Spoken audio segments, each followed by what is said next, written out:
everyone, welcome to my YouTube channel. We're gonna give this channel another go. I'm kind of nervous, not gonna lie. I've actually already filmed this video 2 other times. The first time I was extremely awkward.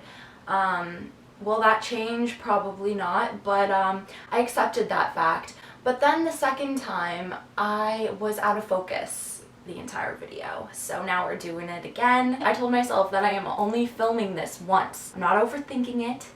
I'm not, but in this video I thought that I'd talk about why I decided to love my body and why you should too. A lot of people go through things such as eating disorders, disordered eating, body dysmorphia. Unfortunately, it's not talked about enough, and I really just want to jump on this channel and make sure that it is. So many people go through this, and it makes me sad that no one talks about it, because I feel like a lot of the time people are just kind of left in the dark and they're left to process their feelings alone, which can be dangerous at times because you're in your head and you think that you're the only one going through this. Before I get started, I just want to mention I'm not a therapist, I'm not a psychiatrist, I don't specialize in eating disorders. If you feel like you have a problem or you are struggling with your body in any way, shape, or form, or your mental health, you should go and talk to someone who knows what they're talking about. I am getting my certification in holistic health coaching. I am only going off of my own experience, so just keep that in mind. I really want this channel to be centered around, self-care, self-love, body positivity, intuitive eating, all that positive fun stuff. So you can follow me on my holistic health page, which is just Abbey Fisher Health, which it's ABB. I'll just pop it up here right now. There you go. And then my regular Instagram is just Abbey Fisher. So I feel like the first thing I need to do is give a little backstory. I feel like that's kind of crucial. So I developed body dysmorphia at the age of 6. I guess like OCD and perfectionism was kind of the root to my body dysmorphia.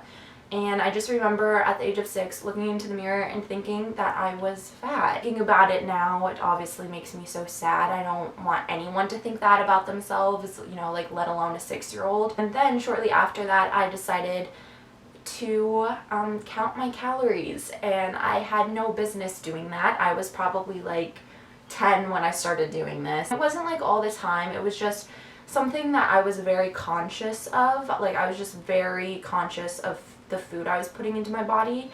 And I want to say, like, around this time is when I developed binge eating disorder, which, if you don't know what that is, it's basically where you are eating and eating even until after you're full. It leaves you feeling super mentally drained and defeated. And it would usually, for me personally, after I would binge eat, I would then feel awful about myself, and I would restrict for a little bit, and then the cycle would ultimately repeat itself. Wow, we're really just diving in deep here. You're really getting to know me right now. I don't think a lot of people, I don't think anyone really knew that I had binge eating, and I don't think I knew for a really long time. It took me a while to understand that. I knew that I had body dysmorphia, and I knew that I kind of had a problem, but it wasn't like I wanted to do anything about it, because you don't really think about that when you're so young. I actually read recently that about 30% of people with binge eating disorder, they're not overweight or obese, so a lot of people look like they could be healthy, which really, what does that even mean? Like, healthy looks different on everyone. But I looked normal, which again, what does that even mean? Spent 15 years with anxiety around food in my body. About 2 years ago, I decided that I wanted to really, get better and love myself and love my body, which I'll get into in a second. Growing up, the amount of parties that I missed because I thought that I didn't look good enough for people, or I thought that I was too fat, or whatever. It's kind of crazy how many things that I missed out on, which is super sad, because when you're young, even now, you should be experiencing life because it's so short. And I don't mean to get all cheesy, but it's so true. Go out and experience things. Don't worry about what anyone thinks. And I put myself in this box for a really long time. I really only thought that people liked me because I would like dress up to school and I would wear makeup. I was super lonely, and I don't think a lot of people realize that. Everyone has gone through something and is currently going through something. Everyone is battling something that a lot of people don't know anything about. Why I decided to love myself. Like I said, about 2 years ago, that's when I decided to make a change. I was living in Paris, France as an au pair for like 3 months. It was supposed to be longer, but I came back because I had a problem. Mental health stuff was a big factor, and my binge eating was really coming through then. So I went home early and I decided that I wanted to make a change and get help, and I don't regret leaving early because it's just what I needed to do. But yeah, so I hit a breaking point, and I'm here to say that if you want to make a change, you do not need to hit a breaking point. You can make a change literally whenever you want. I felt like I had nothing to offer the world, which is obviously not the case. Everyone has something to offer. Everyone is put on this earth for a specific reason, to fulfill a purpose. So if you think that you have no purpose on this earth, I am here to tell you that you absolutely do. It's just about taking the time to figure that out. It is not easy. You have to work for happiness, and it's an everyday thing. Self-love and self-care is a everyday practice that you're going to be working on for the rest of your life.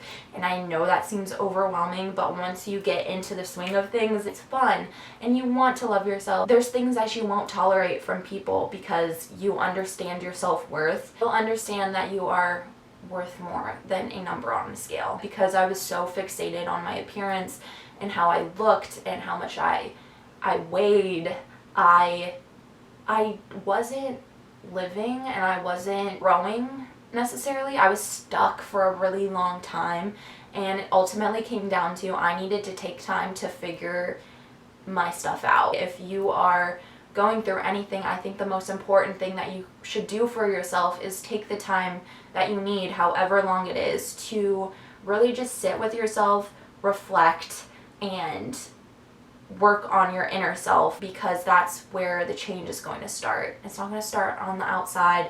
You really got to go within, and it's uncomfortable and it's weird, but you can do it. And of course there are days where I'm just not feeling my best, but I gotta like really reel it in and be like, no, Abby, you've been working on this. It's okay. You look great. Your body is beautiful.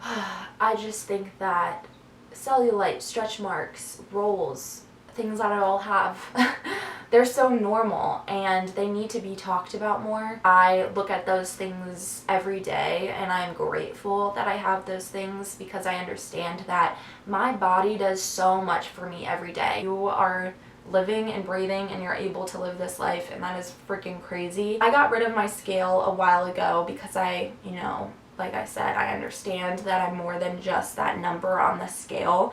It's personally not something that I enjoy doing. I don't enjoy stepping on that scale and seeing whatever number it is, because I know that if I have lost weight or if I have gained weight, I will feel some sort of way about it, and I don't want this number to dictate my life. Automatically when I see that number, it I feel like controls the rest of my day. I'm like kind of thinking about it. That weight doesn't necessarily mean that you're healthy. You could be struggling so hard. You could be at a normal weight and could be struggling so hard mentally, and that's not healthy. That number does not define you. Whatever body shape that you have, that is beautiful. The self-awareness that you have to have when you're going on this journey to body confidence and self-love, it's a lot, but it is so